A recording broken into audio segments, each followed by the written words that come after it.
আমি শোনা মাত্রই ওখানে গেছি, গিয়ে পঞ্চায়েতের আধিকারিকদের সঙ্গে বলেছি যে আমি সেই রামনগর থেকে এত দূরে কাজ করাটাও অসম্ভব, আর তাছাড়া আমি একজন সদস্যা।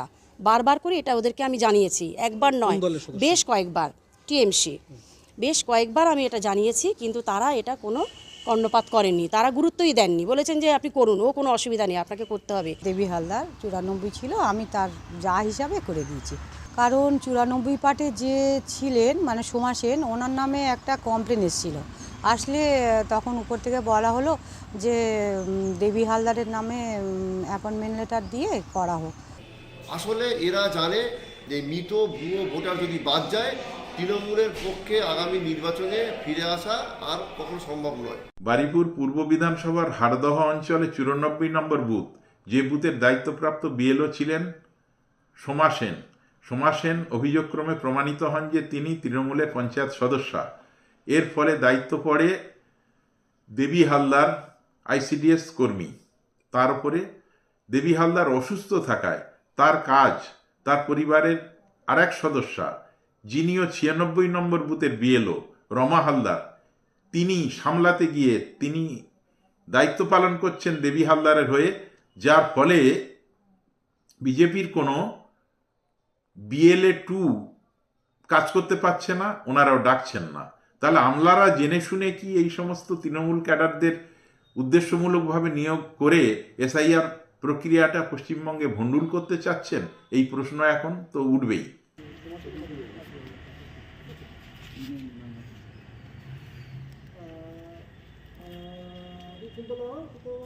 আমাদের ছবি থাকলে অসুবিধা নেই তো।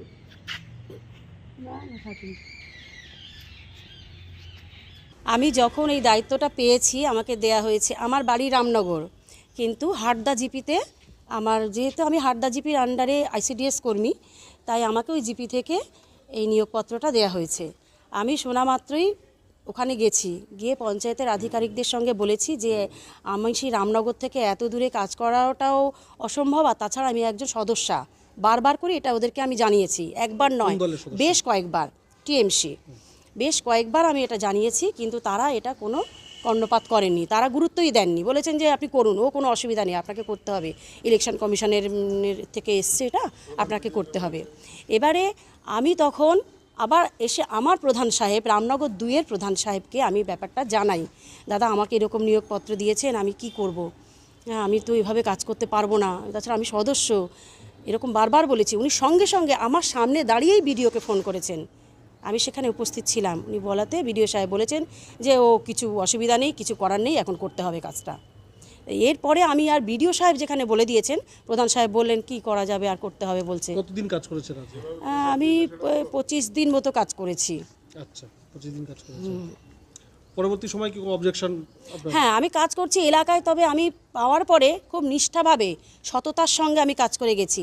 এলাকায় যখন কাজ করেছি, আমি নিজে একবারও মনে করিনি যে আমি এখানে টিএমসি সদস্যা বা কিছু, এটা একবারের জন্য আমার মনে কোথাও ঠাঁই দিইনি। কাজের মধ্যেই পুরো ডুবেছিলাম, নিষ্ঠাভাবে আমি প্রচুর পরিশ্রম করে দিন রাত খেটে আমি কাজটা করেছি।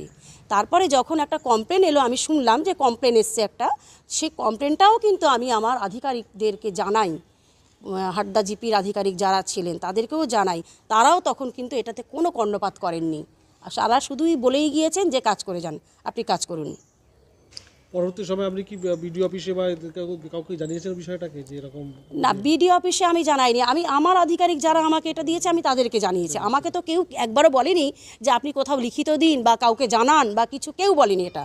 অতএব সেই হিসেবে আমি আর যাইনি, আমার প্রধানকে জানিয়েছিলাম, তিনি সরাসরি কথা বলেছেন, মানে আমি আর তারপরে নিজে থেকে আর কিছু ভাবিনি, কাজ করে যাচ্ছি। এখন কি এখনো বিএলও হিসেবে কাজ করছেন কি আপনি? না, এখন আমি আর কাজ করছি না।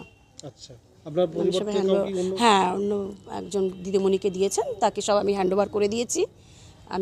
আমি তো এই কাজটা করব না বলেই বারবার ট্রাই করেছি, নিরুপায় হয়ে জোর দিয়ে আমাকে এটা করানো হয়েছে।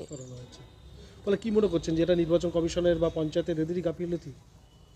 সেটা কার গাফিলতি কী ব্যাপার আমি বলতে পারবো না, আমি সেটা জানি না।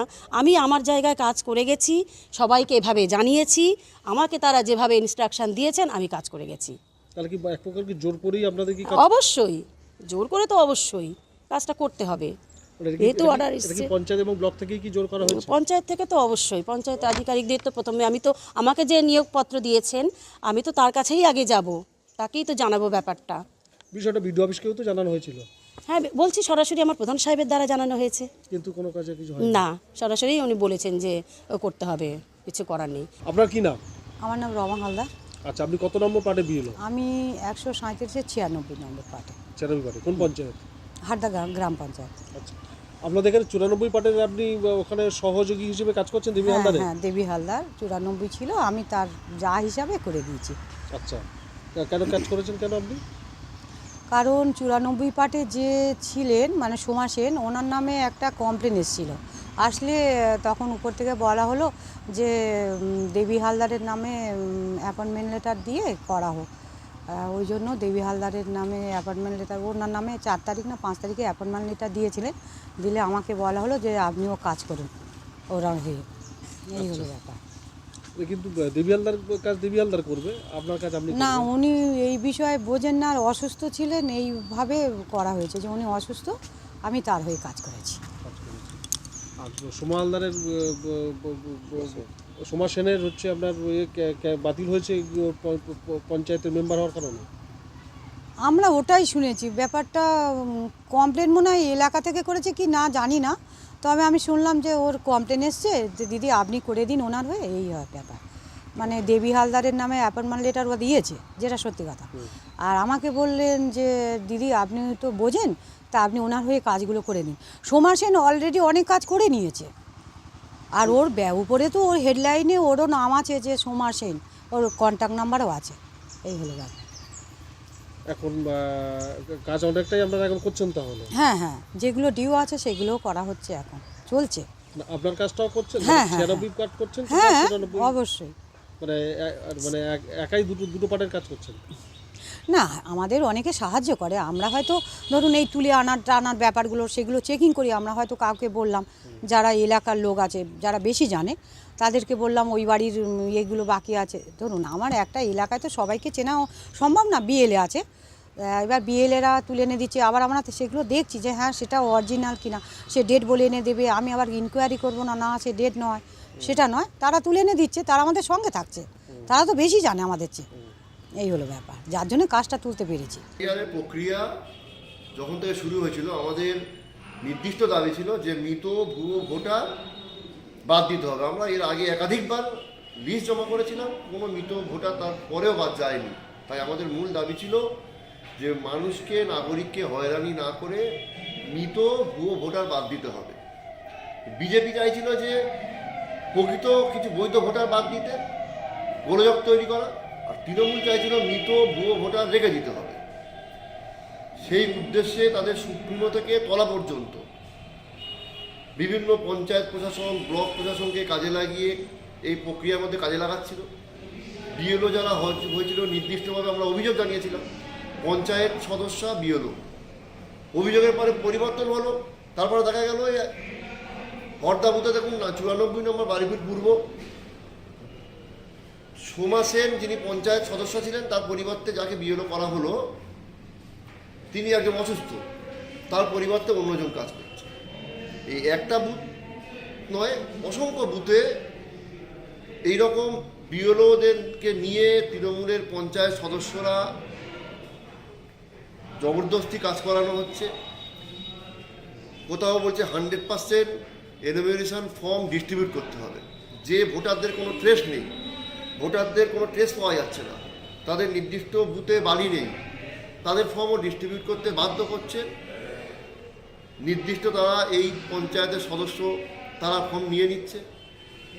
হরিহরপুর পঞ্চায়েতে এমন উদাহরণ আছে, মল্লিকপুর পঞ্চায়েতের একাধিক বুথে এমন উদাহরণ আছে। আসলে এরা জানে যে মৃত ভুয়ো ভোটার যদি বাদ যায়, তৃণমূলের পক্ষে আগামী নির্বাচনে ফিরে আসা আর কখনো সম্ভব নয়। টোটাল দায়িত্ব ইলেকশন কমিশন। আমার রামনগর 2 পঞ্চায়েতের যে সদস্যকে হারদা পঞ্চায়েতে বিএলও করা হয়েছে, সে বারবার বলেছে, প্রধানও জানিয়েছে, কিন্তু ওসি ইলেকশন তৎকালীন বিডিও সৌরভ মাঝি তাড়াতাড়ি কাজ দেখাবার জন্য কোনো আপত্তি মন্তব্য কাউকে গ্রাহ্য করেনি এবং বাইফোর্স করতে হবে, এই তারিখের মধ্যে তুলে দিতে হবে। এই চাপে পড়ে সোমা সেন ওখানে কাজ করতে বাধ্য হয়েছে।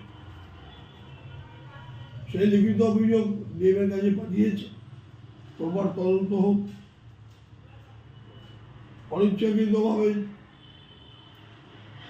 যাকে কাজে লাগানো হচ্ছে